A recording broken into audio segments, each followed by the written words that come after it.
Hello and good morning and welcome back to the Football Terrace. Thank you very much for tuning in as always.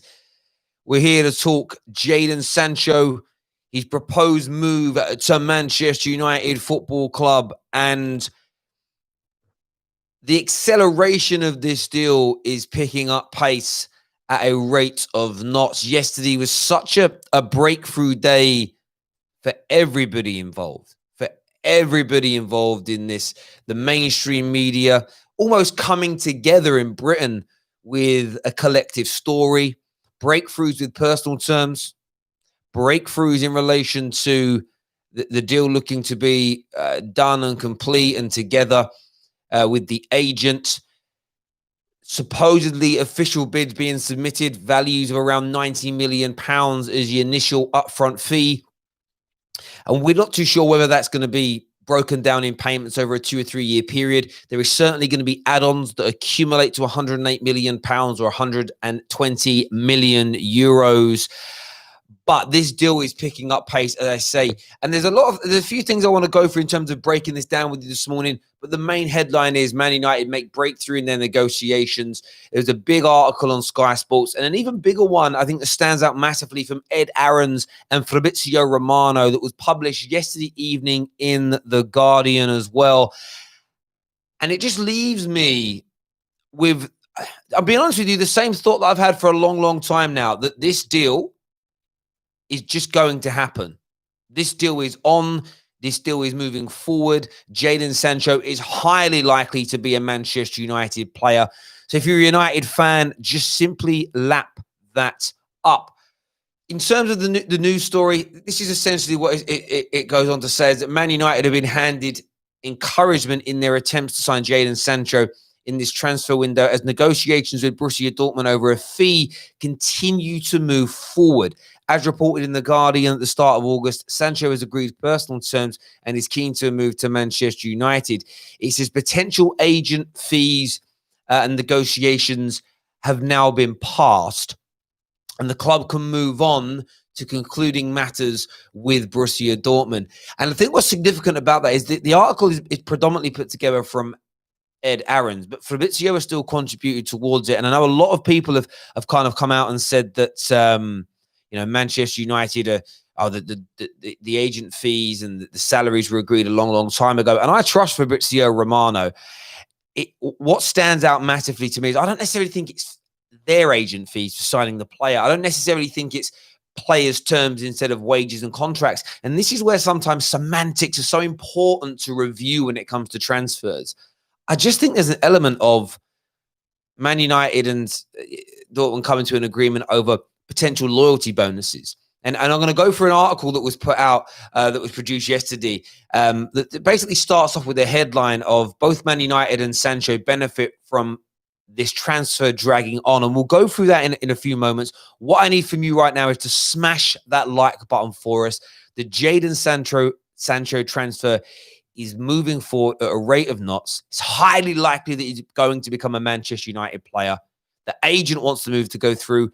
More importantly, Jadon Sancho is going to look to force this move through as well. And it's interesting that the international break ends, and suddenly now that bonuses that were owed to him are going to be paid, legally have to be paid to him almost overnight.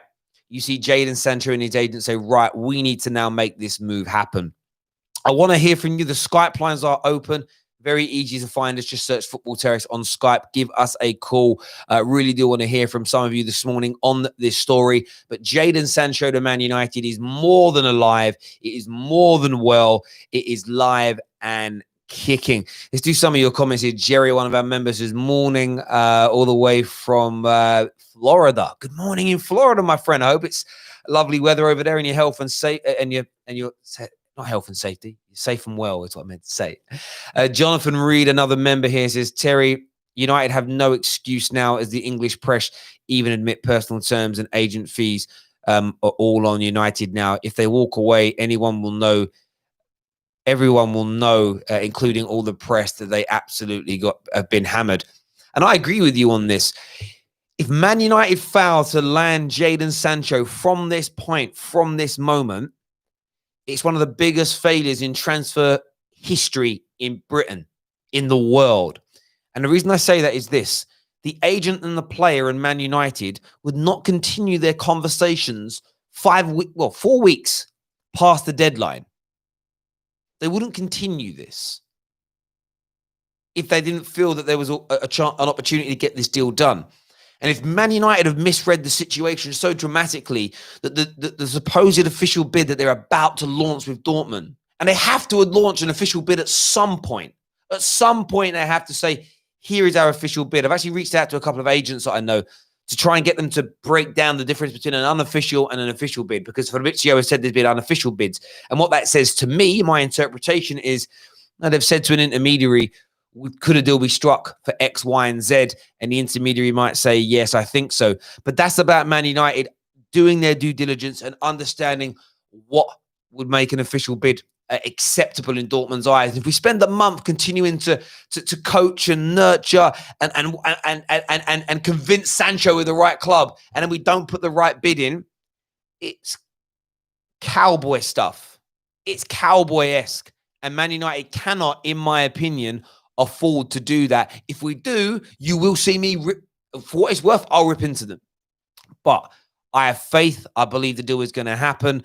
Jeremy here says, Terry, good morning. What's new with the Sancho deal? What's new? It is completely and utterly unilaterally confirmed that personal terms and agent fees have been agreed. It's also been confirmed by Duncan Castles that the player was happy for the deal to protrude and drag on because of loyalty bonuses and bonuses paid for X amount of England caps being produced since sort of under the guise of being a Dortmund player. Sums of between 3 to 4 million euros owed to the player and sums owed to the agent from Dortmund were wanted and requested by Jadon Sancho, and Manchester United were happy for that. What's also interesting is what I read here, and I want to go through this in a little bit more detail with you, do a few more of your comments, because this is such an interesting take on this matter, but again, just makes logical sense. Deron here says, pray for Monster and that Chelsea show. Yeah, listen, Chelsea fans, most Chelsea fans I know, the proper ones, are well up for Man United getting Sancho. They think it's going to add great competition to the Premier League, and I could not agree with them more. It's going to be outstanding. It really, really is. But make sure you're all hitting that like button for me right about now. Mon here says, not sure it's a failure when other big clubs can't afford a £30 million player. It's a structure which Dortmund will accept what is right for United. I understand that, but listen, there are ways and mechanisms of paying Dortmund and still allowing ourselves to pay the deal off in installments. You can take out low interest rate loans. There's an overdraft facility that we have that's exceedingly low interest. We already have cash. We have cash reserves in the hundreds of millions. This deal can be done. Do Dortmund want £108 million of cash up front? In an ideal world, yes. Is that realistic? No. Is it likely that we're going to pay them 85 to 90 million pounds in a guaranteed amount of money, with sort of 20 odd million pounds being performance related add-ons? Yes. Is it likely that that initial lump sum fee is going to be paid in installments over a 2 or 3 year period? Absolutely.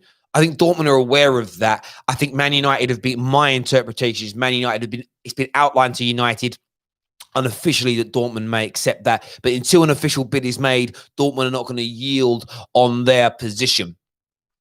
Let's do a few more of your comments here, you lovely people. Terry, do you think we will sign a left back? Yes, I do. We're going to talk about that a little bit more later on today, but the same Guardian article speaks about United pursuing Sergio Reguilon.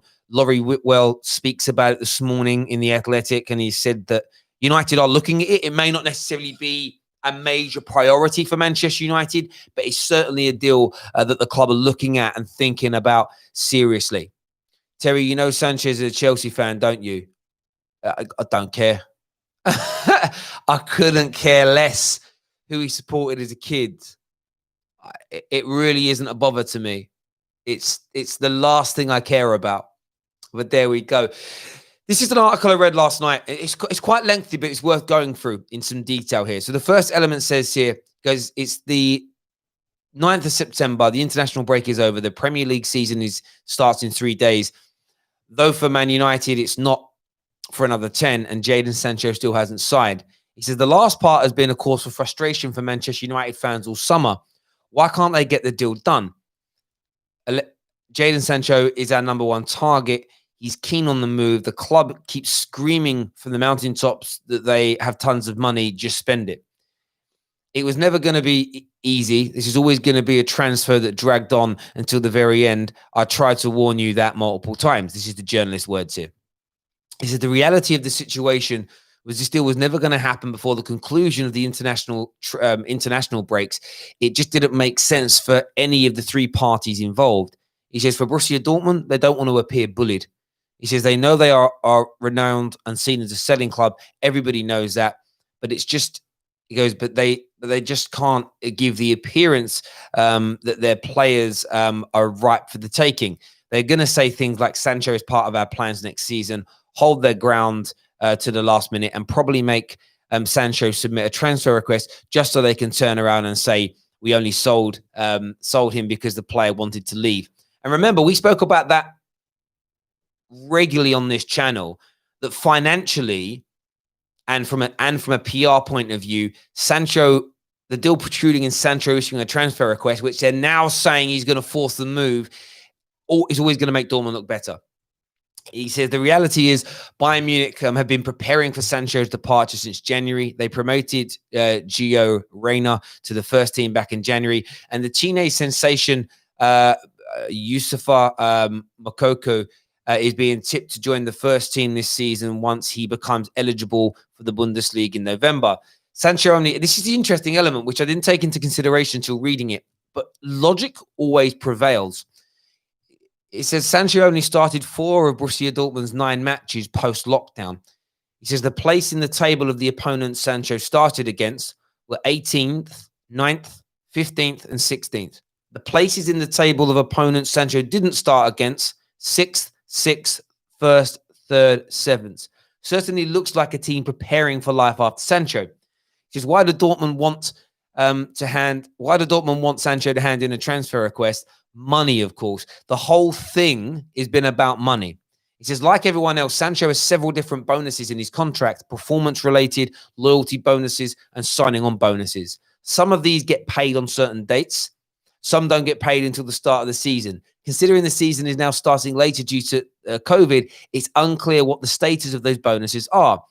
But if they haven't been paid by handing in a transfer request, Sancho would have to forfeit those loyalty bonuses that were owed to him. Depending on the wording of the contract, he may have to pay some of it back if he's already received it. Obviously, the club would like him to do that. And what we have to understand is we look at football clubs and football players as being super rich. So why do they care about 500,000 here, 1 million there, 5 million there? Well, every little helps, and it all adds up. And if you yield half, imagine on every player in your squad, you yield on 500,000. That's 10, 12, 15 million pounds of income you lose or cash that you spend. It's irrelevant. It's not irrelevant to think that a club cares about small sums of money on every individual player because all these things add up. It goes on to say that Sancho is owed incentive bonuses for reaching a certain number of England caps. If he cancels his contract with Borussia Dortmund before getting those, which were expected, then he'd lose that money. Why would Sancho give up £1.5 million? He says it's entirely possible that Man United had reached an agreement with Bayern Munich and Sancho weeks ago, but Sancho's team requested from them not to make an official bid until after the international break. We just keep hearing noise in the media because there's nothing else going on, and putting Sancho and United in your headlines gets you clicks. He says for United, there's no harm in letting the deal play out until now. Typically, you want business done early, so your players are all together for pre-season. But United knew they didn't have to worry about that this year because they're not having a pre-season. And I didn't even think about this until I read this article. United are not having a pre-season. He says it's the 9th of September and there are still players who haven't even turned up yet to Carrington because they're still on holiday. The squad's first full workout session is not until the 10th of September. He says Man United's last game in the Europa League was the semi-final on the 16th, 24 days ago. That's why United don't need a pre-season. The players haven't been away long enough to lose full fitness. So the last match Sancho played was on the 27th of June, 74 days ago. Sancho needed a pre-season, and with Dortmund, he got one. Had Sancho signed for Man United in the middle of August, he would have been training on his own whilst the rest of his teammates were on holiday. Staying with Bayern Munich, staying with Borussia Dortmund and going through pre-season training and playing a pre-season friendly is far better for his pre-season preparation than arriving at Carrington early. Now there are intangible benefits to getting the deal done early, such as a moral boost to the rest of the squad and fans being happy. But Sancho is good mates with a number of the Man United teammates and is believed to fit in straight, or will be believed to fit in quite easily. It goes on to talk about typically pre-season starts about 2 weeks, second week in July, blah, blah, blah. United aren't getting it. It goes on to talk about other things. It goes now 1 month. It also talks about Man United can relinquish a month or so of wages, which is over £1 million. And why would Man United care about that? We start adding all those things together. Man United giving the cash away early and losing interest, paying a month to 6 weeks of wages before the squad are even ready to return, maybe having to compensate the £2-4 million of bonuses and incentives that Sancho would have got for putting that request in earlier. You're suddenly looking at adding £5-7 million onto this deal. Now, as much as to me and you, we don't care about that. We know the Glazers do. We know the Glazers care about the money. So this is one of the best articles I read in relation to the Jadon Sancho situation. It makes so much logical sense. It should keep everybody relaxed, but the deal looks like it's going to happen. Skype lines are now opening. Okay. Skype lines are now opening. I want to hear from you. I want your views and I want your opinions. First person we have on the show is going to be Arnav. Arnav, welcome back. Arnav, turn your device down in the background for me. Welcome back to the show. What do you want to say? I want to say that I'm really excited again. Now that this news has come out, it feels like it will be done soon because it doesn't make sense. Because the only excuse which our PR team had is now gone. The wages and that is agreed according to the brief yesterday, and that was a brief according to me.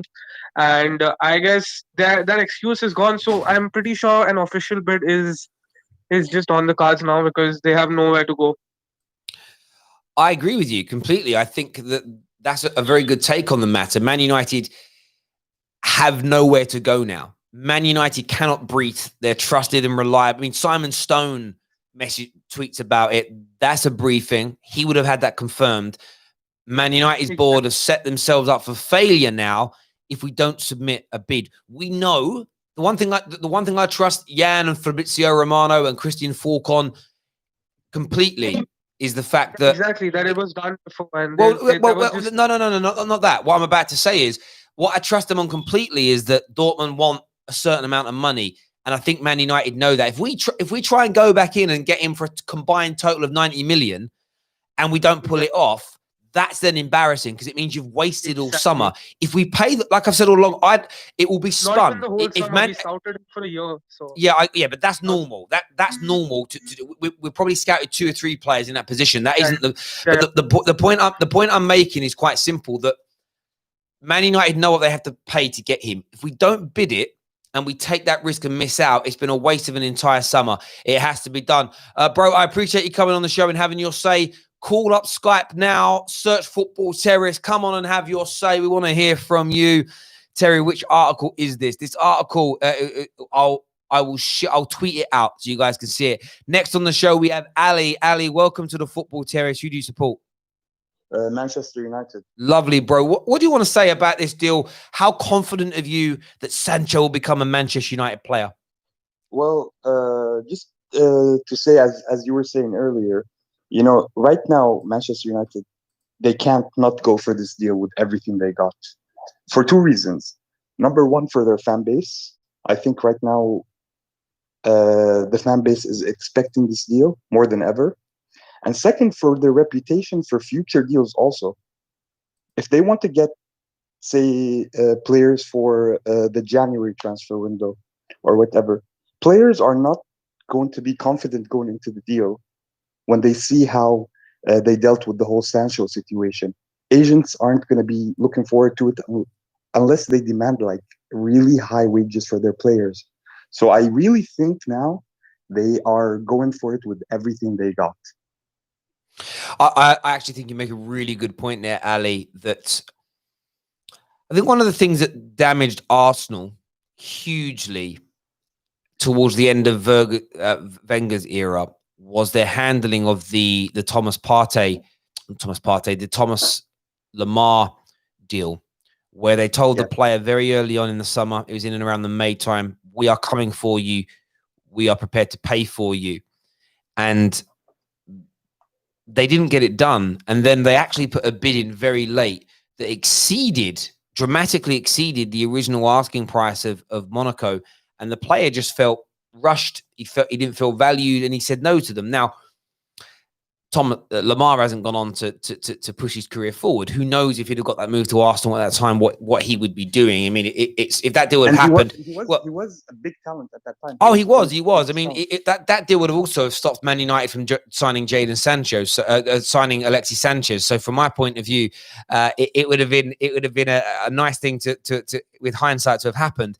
But I totally agree. I think Man United could damage themselves massively. And the article I was reading is a great piece just on logic around this deal. It also speaks about Paul Pogba in this article. And it says, another segment from this article that says, last season, Paul Pogba had understandable concerns about the direction of the club. He says, if they weren't going for Sancho this season and were being as stagnant as they currently are, it would be completely valid for more players to have those concerns.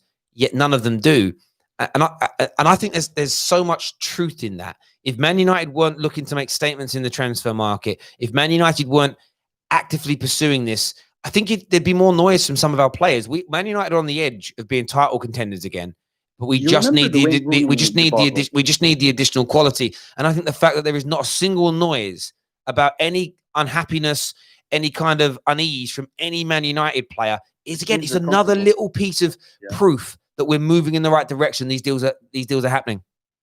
Yeah, it means that they're comfortable. Like, you remember the Wayne Rooney debacle when it happened, when he went, okay, this club isn't, whether you agree with him or not at that time, he spoke out at the direction of the club. We're not signing big players. We don't see any future going in. In the end, he signed the deal and he went through.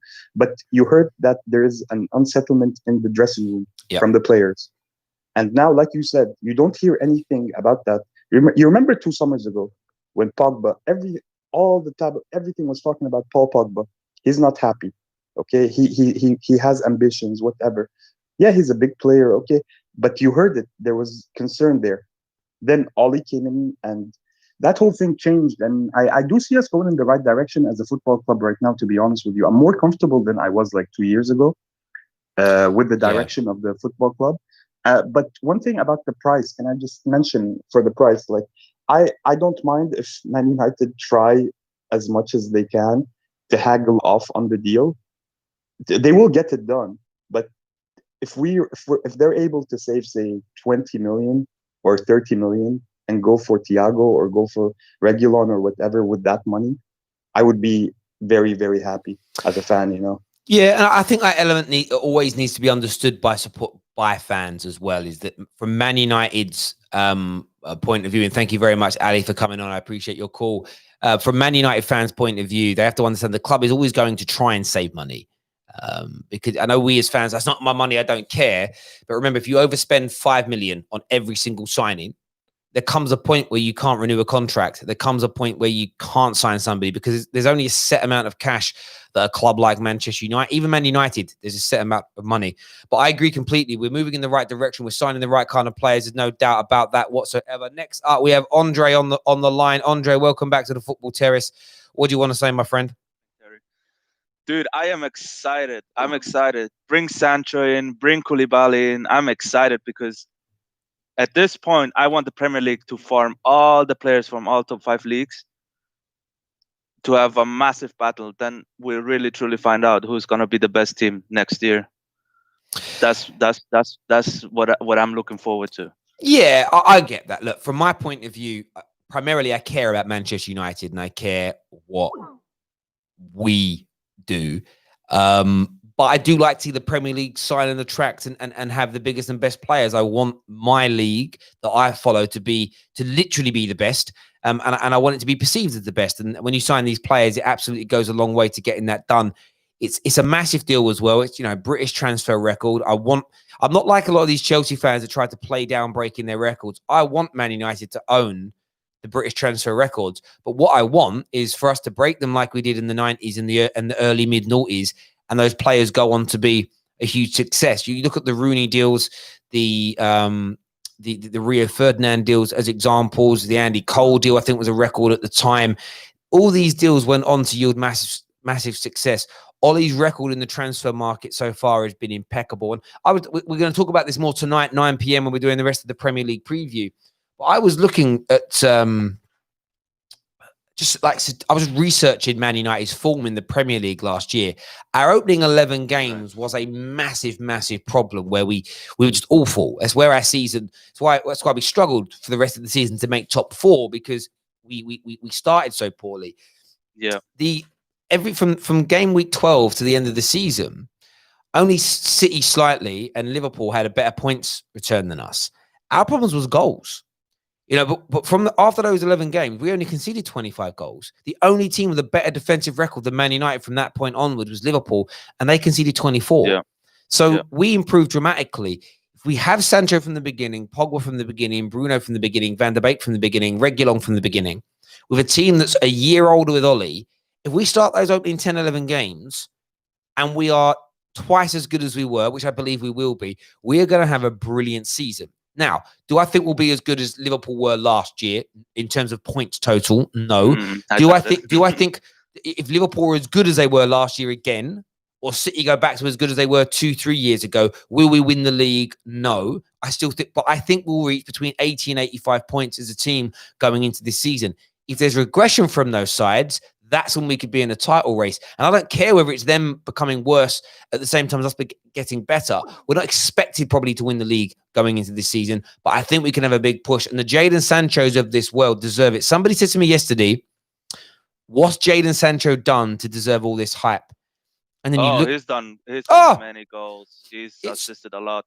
I've seen Sancho because we've been linked with him in the transfer window last season. And I was like, okay, I like this player because I am from Switzerland, so I have some bias to German teams, and because my older cousin was a Dortmund fan, I naturally grabbed towards that. And when I saw Sancho play, and I was like, oh my god, this kid, everything comes easy in that sense. Yeah, and if he's, because we all associate Sancho with playing with City and knowing how to play in England and everything, and then going to Germany and actually gain international experience. I think that would add up a lot to Sancho's game when he returns to the Premier League. No, I agree. I think you make a really sense. Yeah, that makes perfect sense, and he knows the English game. I'm very, like Pogba coming back.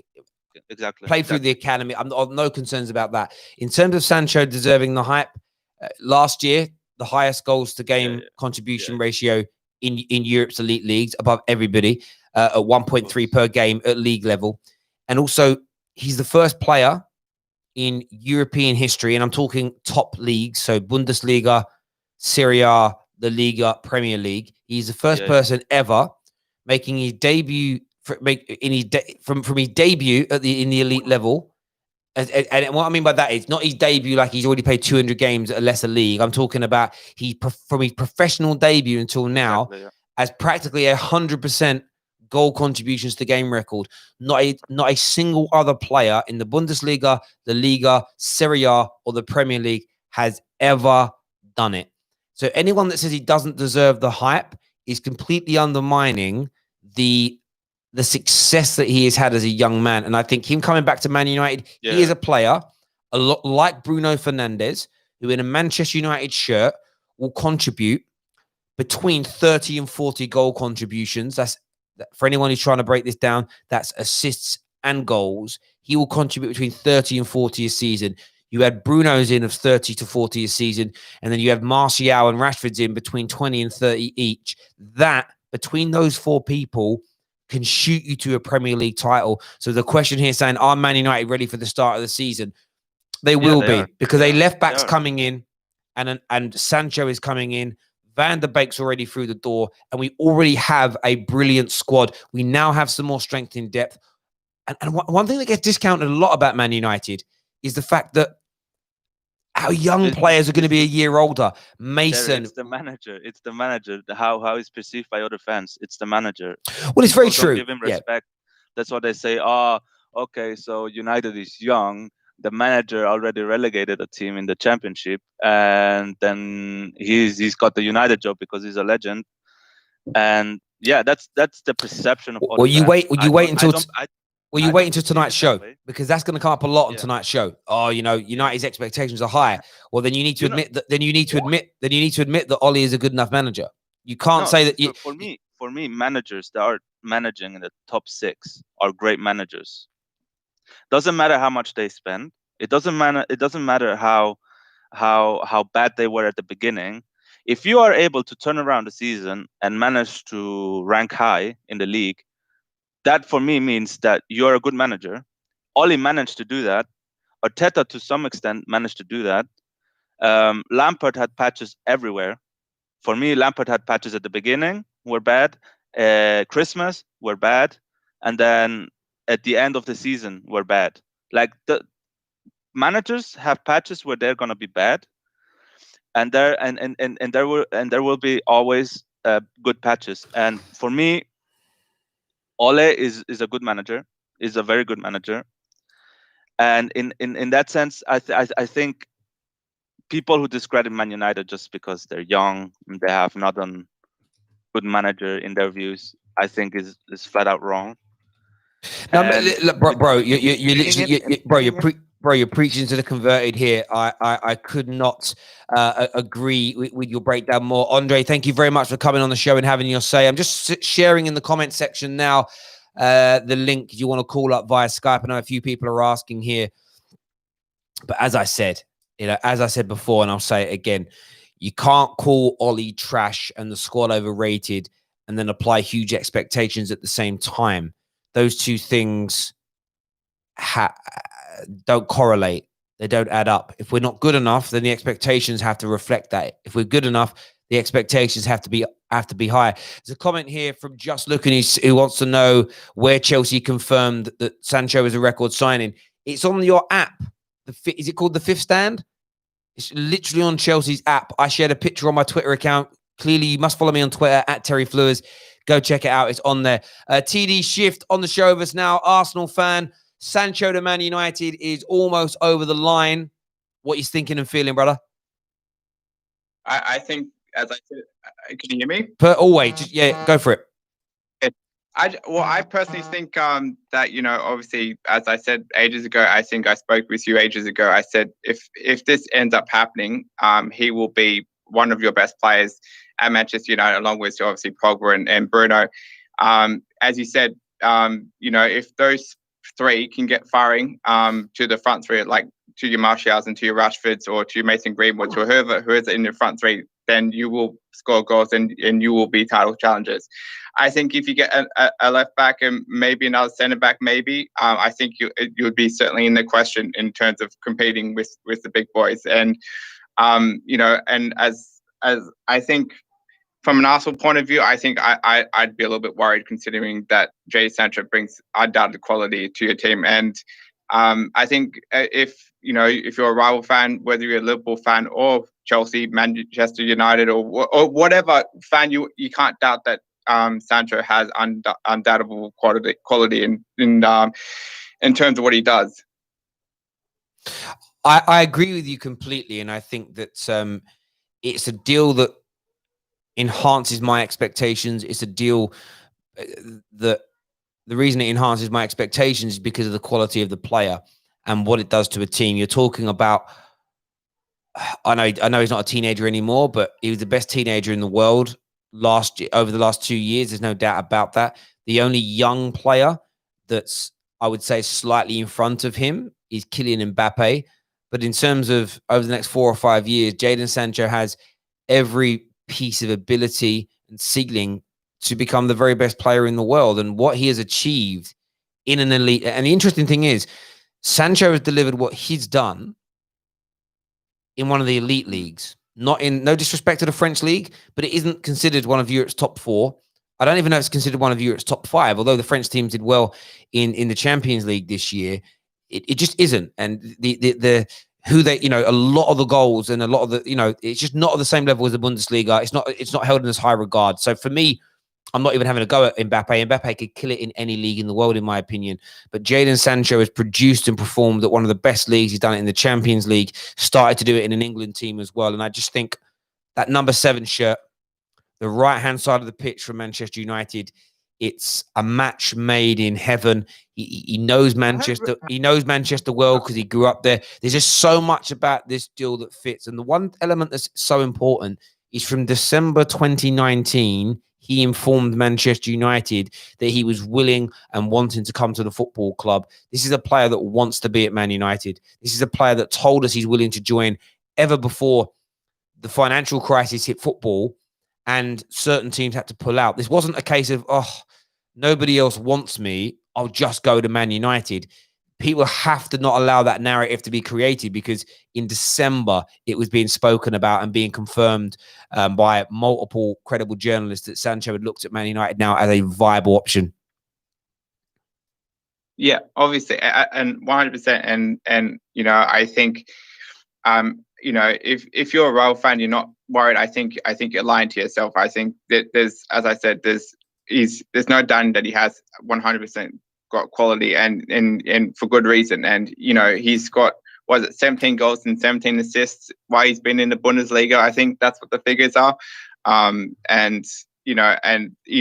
don't do that in the Bundesliga if you don't have something about you. And I think that I heard rumors today. I think it might have been a week ago that apparently Mason Greenwood was apparently going to get the number 7 shirt. Whether that happens or not, I don't know. Mason Greenwood's been given the number 11 shirt. That's dumb.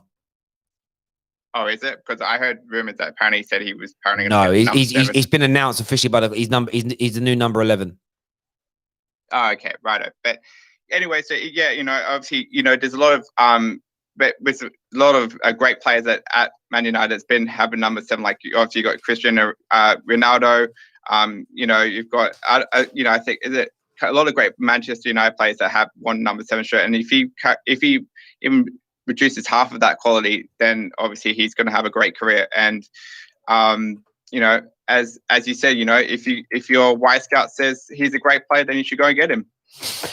I mean, this is the thing in his career in the Champions League and Bundesliga together, he has 69 direct goal contributions as an example, and that's over a period. That's 6,849 minutes. Divide that by 90. He's done that in 76 games, and this is the point I'm making to people. He was a teenager when he done the majority of this. And he was a teenager who made his debut, who started his career in an elite level league.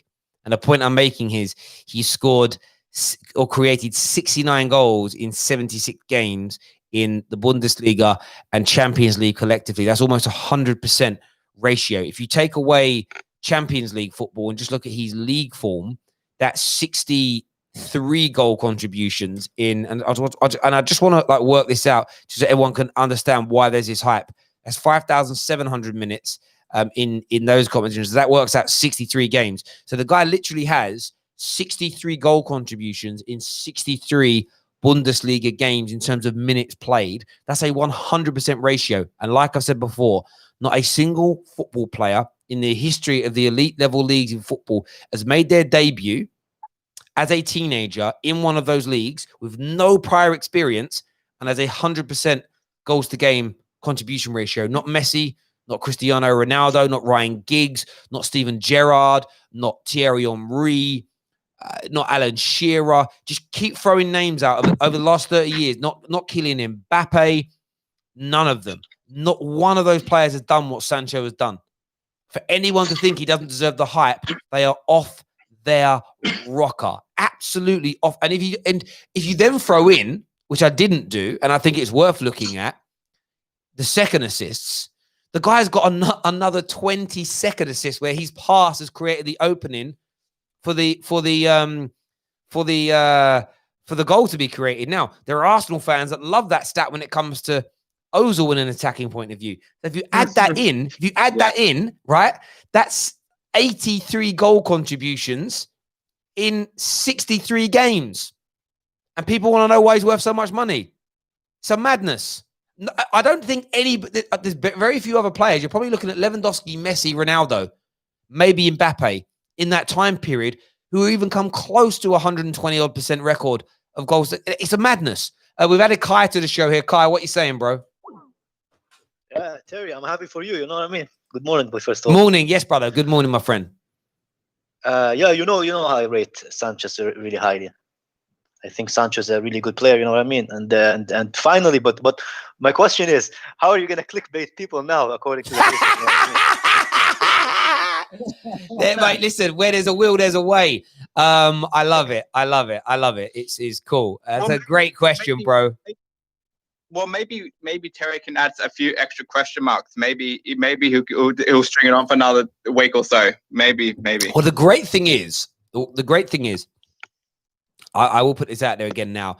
When United make this signing, the press that have always tried to make it sound like Dortmund hold all the cards, Man United panicking, that will be, United panicked, they yielded, they caved. That will be the story then of us coming on and what actually happened. So the great thing is, because United always get spoken about, there's always a story to speak about. And I've always said this to people, we all do the stories that are dominating the headlines based on the fact that those stories form people's opinions. And I think it's important. And that's kind of one of the reasons I do what I do. I like to create a forum where fans can come out and have their say, because often a narrative gets pushed. If you just listen to Talk Sport, Sky Sports, and read the main newspapers, they'll push a narrative and they'll push the same narrative. And it's like, hang on, where's the challenge on this? And there never is. There's very rarely a debate where there's any real challenge to any of these things. And that's what we're here for. But Kai, on the Sancho deal, how imminent do you think this is? There are still some Chelsea fans saying it isn't going to happen. What's your thoughts, mate? I mean, to be honest with you, like, if you asked me 2 days ago, I would have thought there is no way it's going to happen after the Chris Folk thing that happened. But Fabrizio Romano, for me, is the most trustworthy person there is. And he well, it's not done yet, right? Like, they announced they had a 90 bid, and Dortmund are sticking to their valuation. But I expect that you guys are gonna increase that 16 million. Yeah. Million, We know the 90 million pound bid is unofficial and it came in August, but the reason it's rearing its head again now is because the unofficial bit is the important element. So I reached out to an agent last night, and I said, I'll tell you, doing. I said, what's the difference between an official and an unofficial bid in relation to a player's transfer? And he just put back laughing emojis and simply said, an official bid essentially goes, there's a number of ways it can be done, but it's when one club almost sort of officially on sort of imagine it this way. He said on like letter-headed paper, sends her a formal request to buy a player. Then it's an official bid, right? However, what normally happens in 85% of the deals, 95% of the deals, is intermediaries and agents are discussed with, or inquiries are made, and there's almost an element of, that we'd accept if you bid that officially, we'd probably accept that. That's where I think Man United are. That's why Man United, according to Duncan Castles, are comfortable, because I think there is genuinely an element of, we know that bid's going to go through without it having been official. But that's where semantics come in. And if you're negative about Man United or you're supportive of the Dortmund regime, it's going to be no deal, no official bid's been made. No, United have to bid, otherwise it isn't happening. There's no agreement. If you're a positive person, it's going to be, United know it's going to go through. They know that they're going to say yes. It's almost been there. It's a little bit like a gentleman's agreement in many ways. Like, I've had bosses sit down and tell me, your bonus, it's going to happen. It's not in writing yet, but it's going to happen.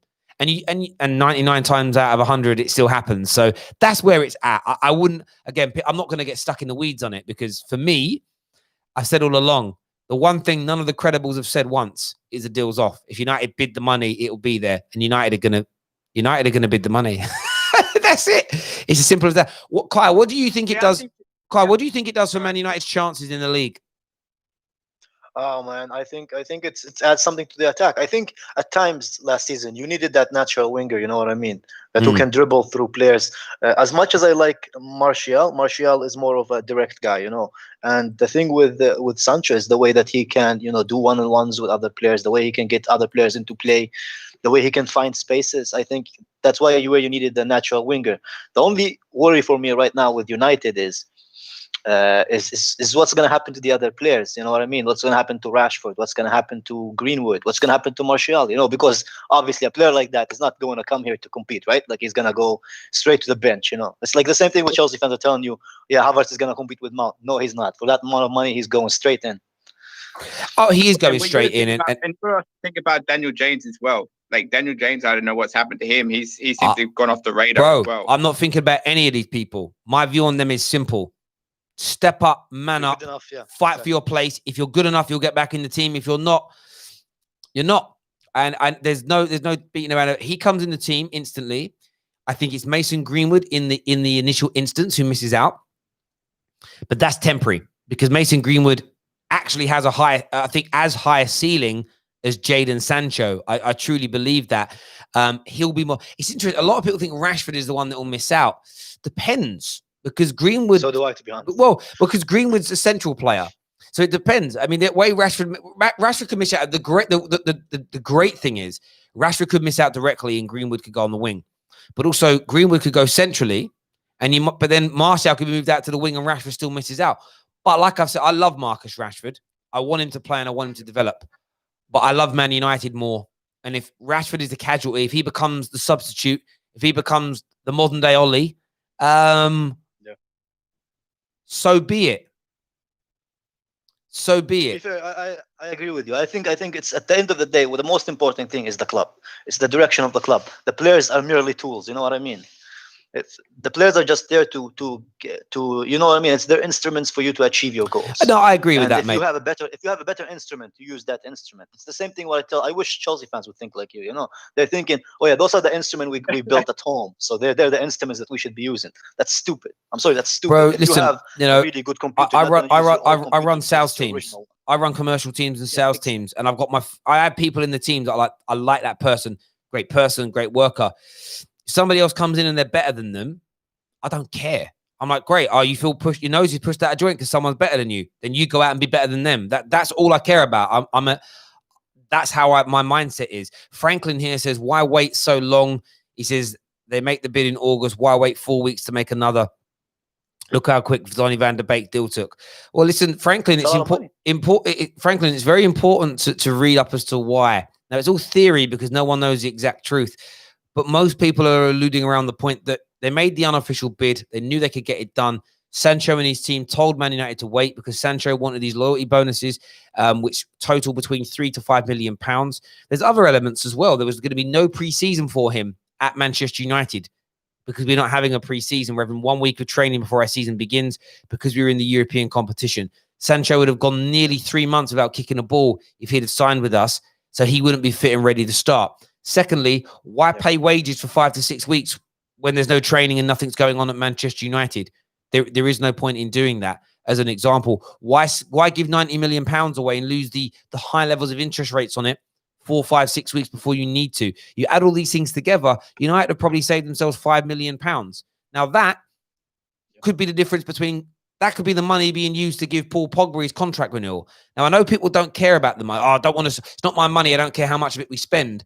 But in real terms, unless you're Chelsea or City in the Premier League, you have to watch the pennies.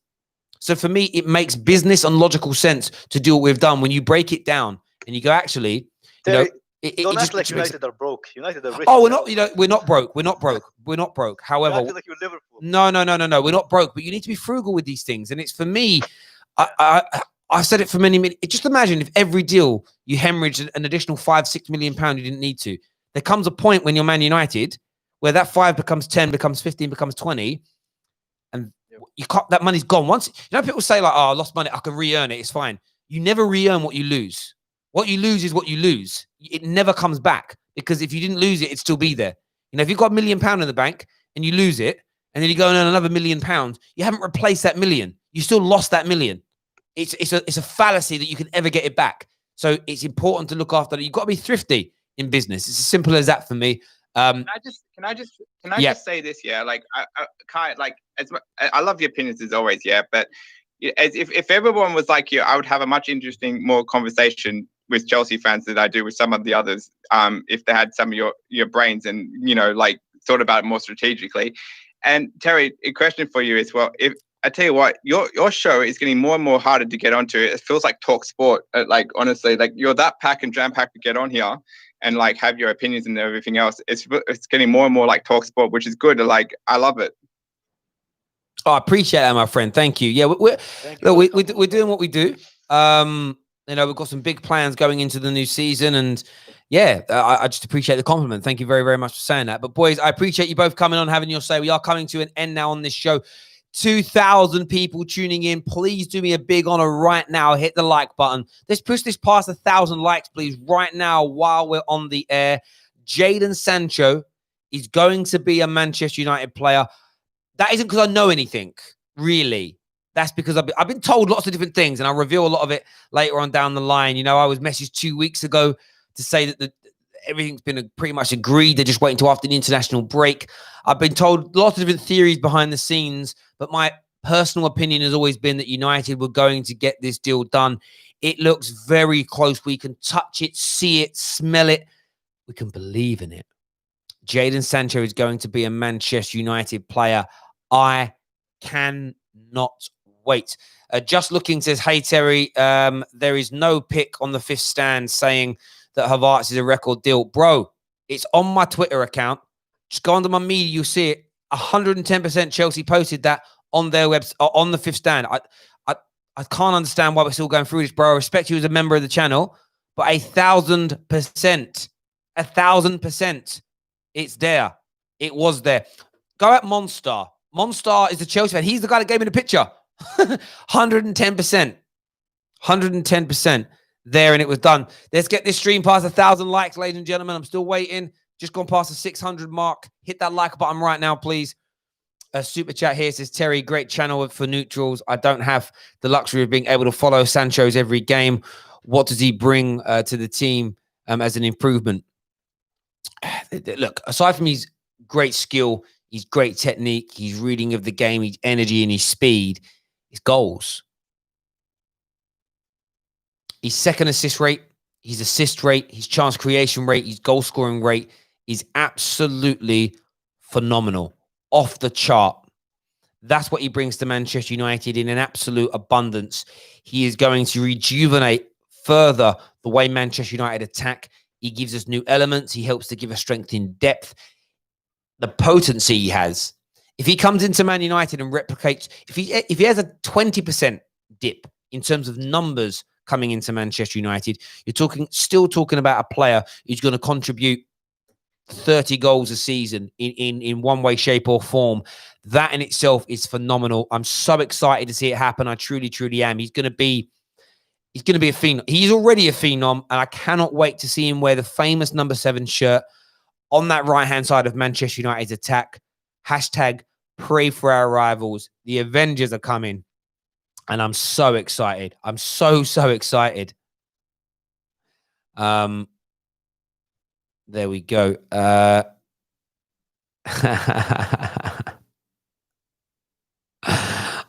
love some of the negative comments, but it's cool. I get your fears, guys. I understand why you're fearful. Let's do a couple more comments here. Do you really want Jadon Sancho? Look, the next match that he played, I am not satisfied about that. Oh, listen, you can always look at a player myopically at one game here, one game there, and formulate an opinion on them, and that's fine. Everyone's got entitled to do that, and I understand why people do that. But it's the overall you need to. And remember, that's what's going to happen to Havertz. That's going to happen to Sancho. It's what's going to happen to Van der Beek, because it happens to Bruno. The way we've become as a rival fan base against each other, you could have 10 games running that you score braces in. You have the one game where you don't perform, and it's, see, told you.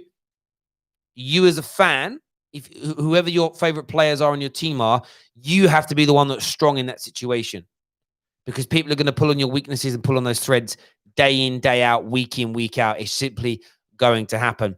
But listen, until next time, everybody, take care of yourselves. God bless. Smash the like button, and we'll see you all again very, very soon. Bye-bye.